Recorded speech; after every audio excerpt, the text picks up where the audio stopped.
নাকি? সমস্ত সাহাবীগণ বললেন কুলনা লা ইয়া রাসূলুল্লাহ, সকলেই বলেন সাল্লাল্লাহু আলাইহি ওয়াসাল্লাম, নবী গো আজকে কোনো স্বপ্ন দেখি নাই। বিশ্বনবী বললেন কিন্তু আমি স্বপ্ন দেখেছি, শোনো। স্বপ্নে দেখলাম আমি ঘুমে আছি, আতানে রাজুলানে, আমার কাছে দুইজন লোক আসলো, একজন আমার ডান বাহু ধরলো, একজন আমার বাম বাহু ধরলো। আকাশপথে শাম কিংবা সিরিয়ার দিকে আমি নবীকে নিয়ে যেতে লাগলো।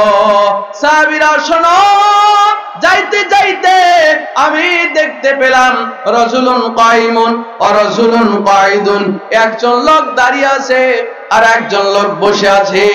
দাঁড়িয়ে থাকা লোকটার হাতের মধ্যে আছে লোহার একটা সারাশি কিংবা চিরুনি কিংবা আখরাওয়ালা একটা জিনিস, সহজে বুঝে নেন ভাইরা আমার। এই লোহার সারাশি দিয়া, শিকটা দিয়া বসে থাকা লোকটার ডান গালের মধ্যে ঢুকায় দেয়। গাল এবং কণ্ঠ নালীকে ছিঁড়ে একেবারে পিছনের দিকে নিয়ে যায়।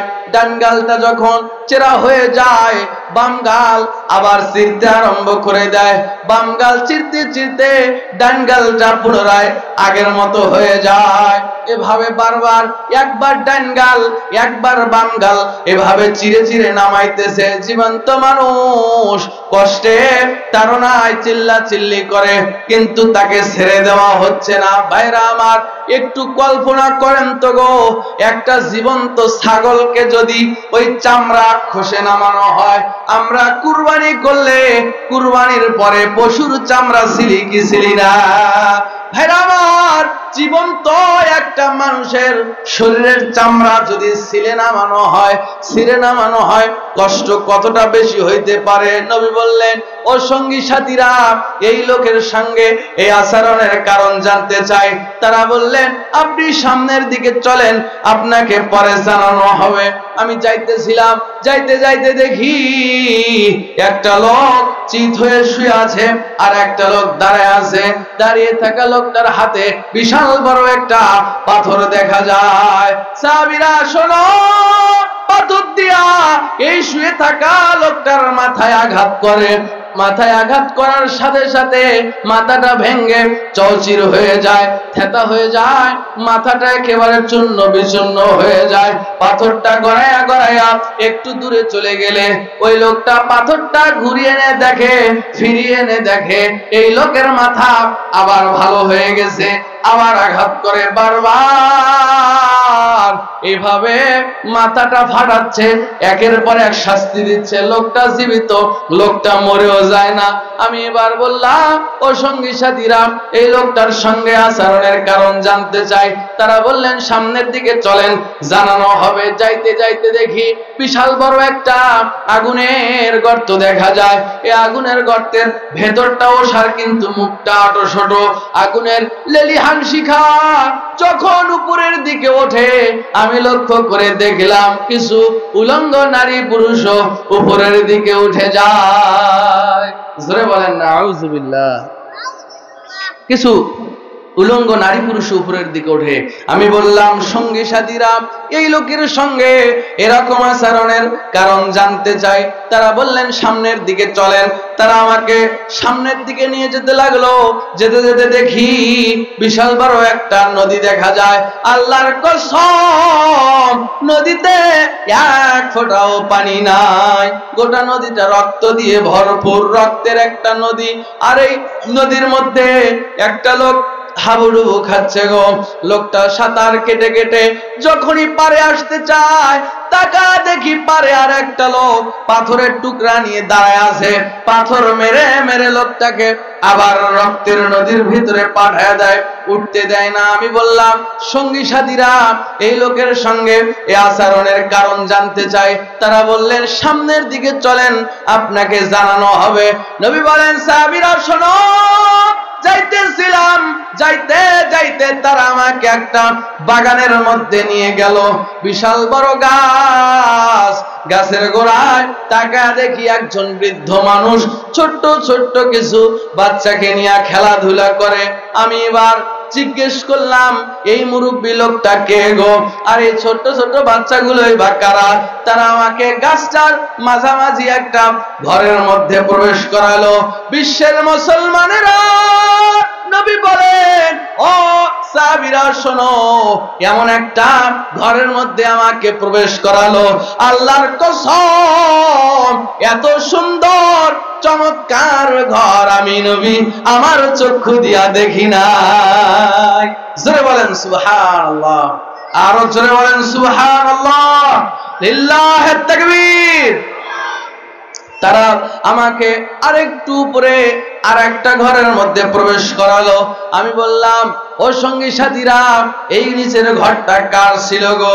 পরে জানানো হবে। তারা উপরের দিকে নিয়ে গিয়া আর একটা ঘরের মধ্যে আমাকে প্রবেশ করালো। আল্লাহর কসম নিচের ঘরের চাইতে এই ঘরটা দেখতে যে আরো বেশি চমৎকার। এখানে কিছু যুবক এবং কিছু বৃদ্ধ দেখলাম। এবার তারা দুইজন আমাকে বললেন, নবী গো, আপনাকে এই যে রাত্রিবেলায় এই যে কত কিছু দেখানো হলো, এগুলোর ব্যাখ্যা এখন শোনেন। কেন দেখানো হলো, এই শাস্তিগুলো কেন দেওয়া হচ্ছে, আপনাদের জানার দরকার আছে না? না জানতে চান? ইনশাআল্লাহ এক এক করে ফিরে আসি। তাদের দুইজনের একজন বললেন, আমি জিবরাইল, ও হচ্ছে মিকাইল, তার মানে আল্লাহর দুইজন ফেরেশতা। ইয়া রাসূলুল্লাহ, ইয়া হাবিবাল্লাহ, নবী গো, সর্বপ্রথম আপনি দেখেছিলেন একটা লোক দাঁড়ানো আর একটা লোক বসে আছে। দাঁড়িয়ে থাকা লোকটা বসে থাকা লোকটার গাল চিরে চিরে পিছনের দিকে নিয়ে যায়। জীবন্ত মানুষের গাল চিরে, চামড়া চিরে পিছনের দিকে নিয়ে যায়। নবী গো, এই লোকটার সঙ্গে এই আচরণের কারণ হলো লোকটা দুনিয়াতে মিথ্যুক ছিল, মিথ্যুক ছিল, মিথ্যুক ছিল, মিথ্যা কথা বলতো, এমন কিছু মিথ্যা কথা বলতো যে মিথ্যা গোটা দেশে ছড়ায়া যাইতো। এরকম ইন্টারন্যাশনাল মিথ্যুক আছে না নাই? জোরে কোন আছে না নাই? ক্যামেরা দেখলে আর মাইক্রোফোন পেলে মিথ্যা আশ্বাস দিয়ে জনগণকে ধোঁকা দেয়, আছে না নাই? ভয় পান? লিল্লাহিত তাকবীর। জ্ঞানীদের জন্য ইশারাই যথেষ্ট। বলছিলাম বাবা, সুতরাং মিথ্যা ইন্টারন্যাশনাল কিছু মিথ্যা কথা আছে। এই যে কিছুদিন আগে, গত এই রমজানের আগের রমজানে হবে হয়তো, 20শে রমজান, বিকট আওয়াজ হবে, দুনিয়া ধ্বংস হবে, এমন গুজব শুনছিলেন আপনারা?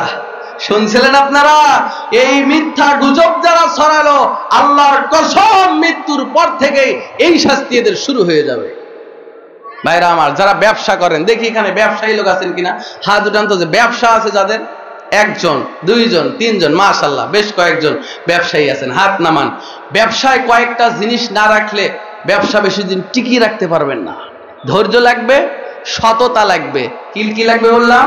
ধৈর্য লাগবে, সততা লাগবে। সততা নাই, ব্যবসা হবে? বিশ্বনবী বলেন, সাহাবীরা শোনো, কিয়ামতের দিন আল্লাহ পাক 3 শ্রেণীর লোকের দিকে তাকাবেন না, তাদেরকে পবিত্র করবেন না। তার মানে আল্লাহ যদি না তাকায়, পবিত্র না করে, বলেন তো জাহান্নাম ছাড়া গতি আছে? আছে? তার মধ্যে এক শ্রেণী হলো যারা মিথ্যা কথা বলে ব্যবসা করে। মিথ্যা ব্যবসা আপনার জন্য হালাল। আল্লাহ পাক বলেন, আহাল্লাল্লাহুল বাইআ ওয়া হাররামার রিবা। সুদকে হারাম করা হয়েছে, ব্যবসাকে আপনার জন্য হালাল করা হয়েছে। যত খুশি লাভ করেন, কোনো অসুবিধা নাই, কিন্তু মিথ্যার আশ্রয় নেওয়া যাবে না। যেই জিনিস কিনে আনছেন, এখন আলু 70 টাকা কেজি, আপনাদের বোনারপাড়া থেকে আমি নিয়ে যাই বোর্ডিং এর জন্য, 70 টাকা কেজি এখন বর্তমান আলু। তো আপনার কেনা আছে 70 টাকা, আপনার কাছে আমি ক্রয় করতে গেছি, আপনি আমাকে বলছেন, বাবা আমার 85 টাকা কেনাই আছে, 90 এর নিচে দেওয়াই যাবে না। কিনছেন 70 টাকায়। তাহলে সততা থাকলো ব্যবসা বেশি দিন টিকায় রাখতে পারবেন না।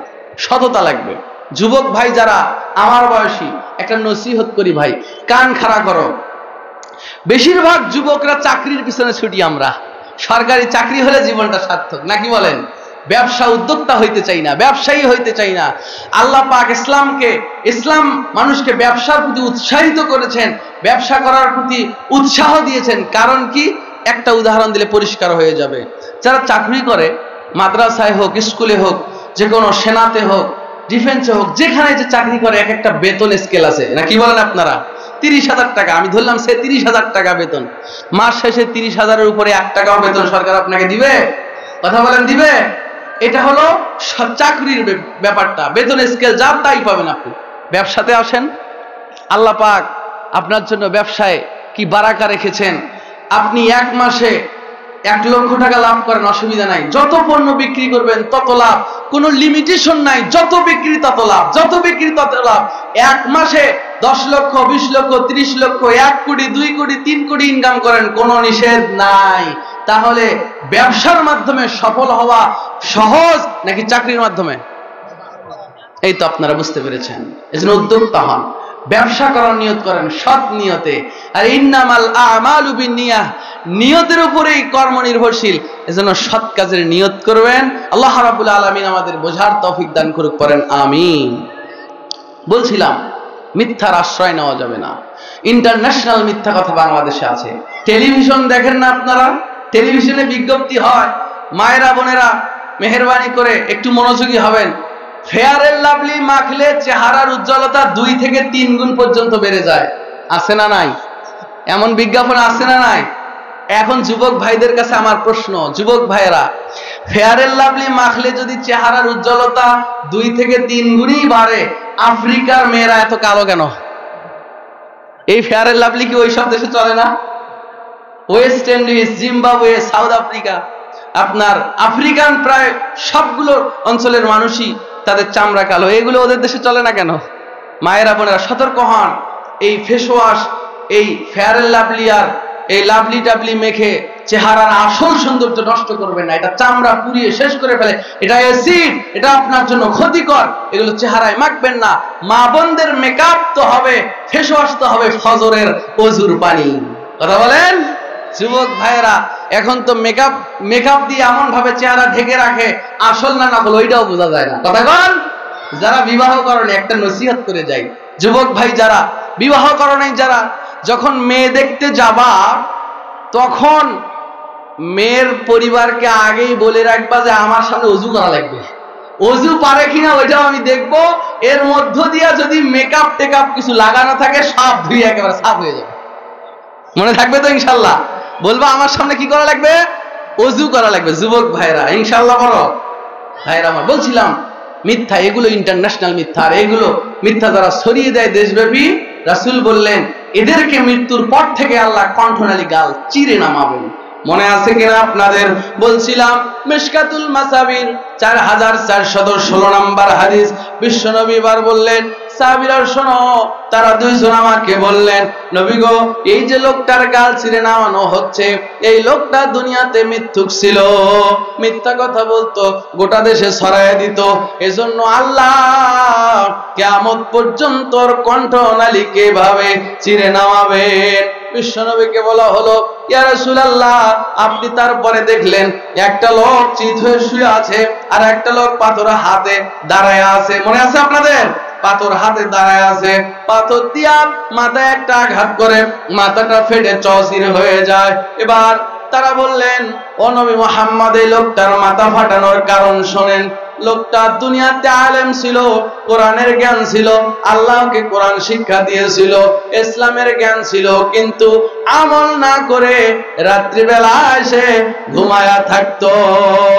ইয়া রাসূলুল্লাহ, যাদের ইলম ছিল, জ্ঞান ছিল, ইসলাম বুঝতো, সালাত বুঝতো, সিয়াম বুঝতো, হজ বুঝতো, কোনটা সঠিক কোনটা ব্যাঠিক, কোনটা সৎপথ কোনটা অসৎপথ, সব কিছুই বুঝতো, কিন্তু তারা আমল না করে ঘুমায়া থাকার কারণে, অর্থাৎ আমলবিহীন যারা, তাদেরকে আল্লাহ কিয়ামত পর্যন্ত ভাবে মাথা ফাটাবে।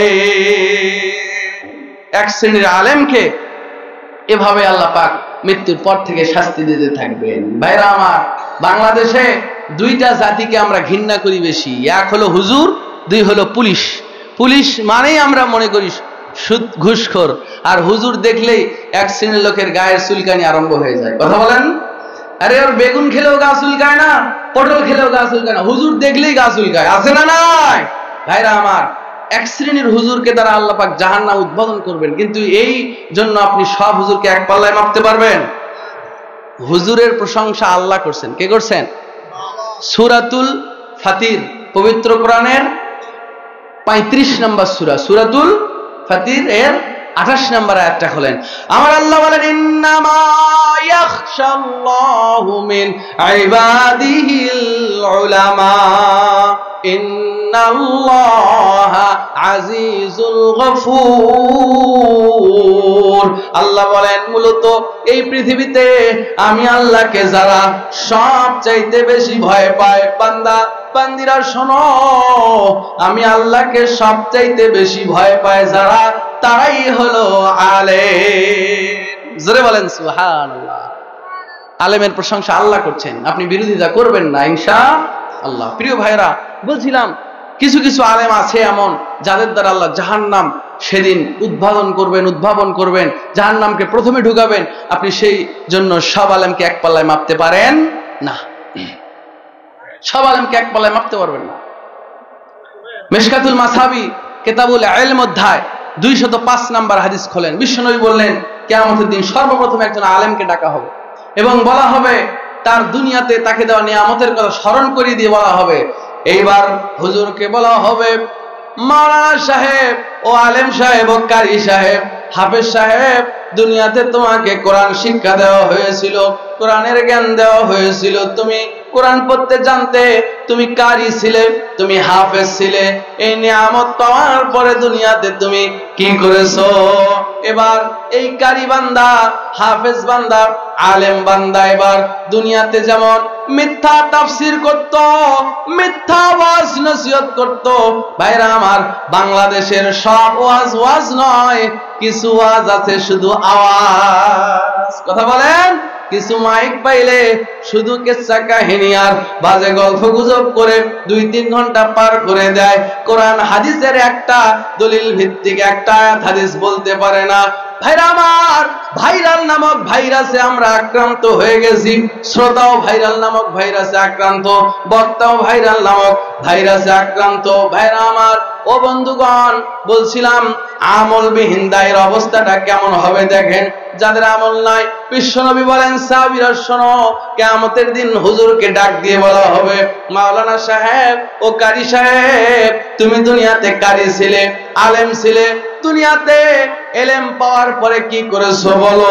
এবার এই হুজুর সাহেব আল্লাহর সামনে মিথ্যা তাফসীর শুরু করে দিবে, ডাক দিয়ে বলবে মাওলা, দুনিয়াতে আমি ওয়াজ নসিহত করেছি, দ্বীন প্রচার করেছি, কোরআন শিক্ষা দিয়েছি, ইসলাম প্রচার করেছি।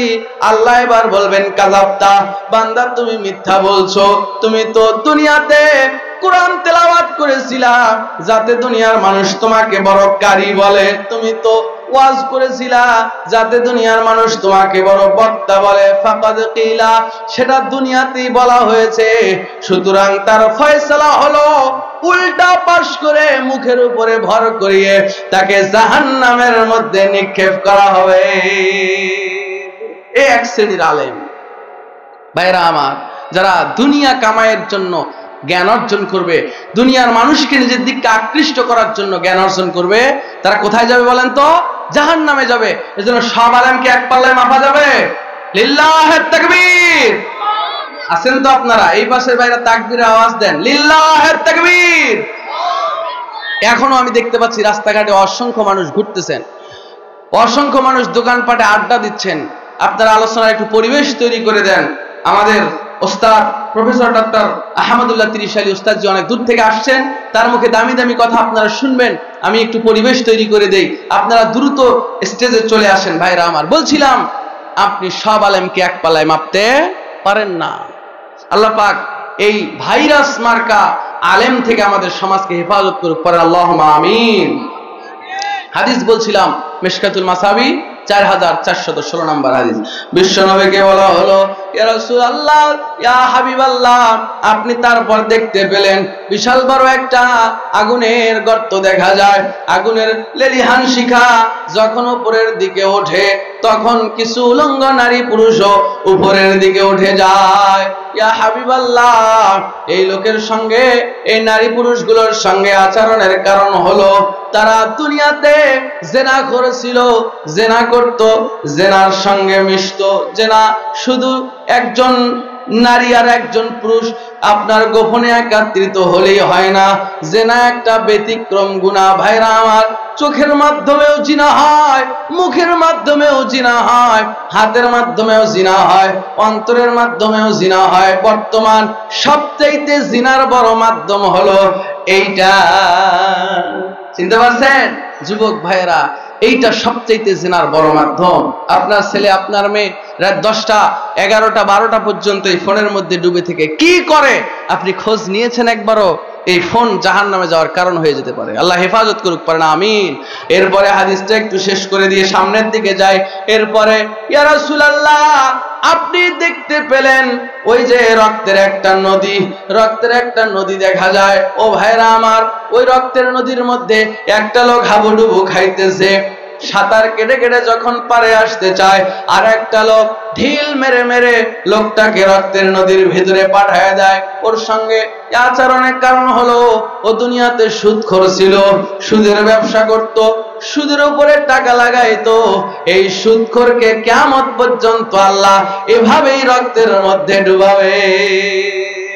ইয়ে ভাইরা, এজন্য সুদ খাওয়া যাবে না। সুদ এমন একটা জিনিস, সুদ আপনাকে ধ্বংস করে দিবে। আপনার রাসূল বলছেন, আমাদের রাসূল বলছেন যে ইন্না মিন আশরাতিস সাআতি ইউযহারুর রিবা, কিয়ামতের একটি আশ্চর্যজনক আলামত হলো সুদের সংখ্যা বেড়ে যাবে। বর্তমান কে ইমাম, কে মুয়াজ্জিন, কে দায়িত্বশীল, এগুলো দেখার সময় নেই, সবাই সুদের মধ্যে ডুবে আছে। কথা বলেন ঠিক কিনা ভাইরা আমার? ভাইরা আমার, বলছিলাম এজন্য সুদ ছেড়ে দিতে হবে। সুদ আপনাকে ধ্বংস করে দিবে।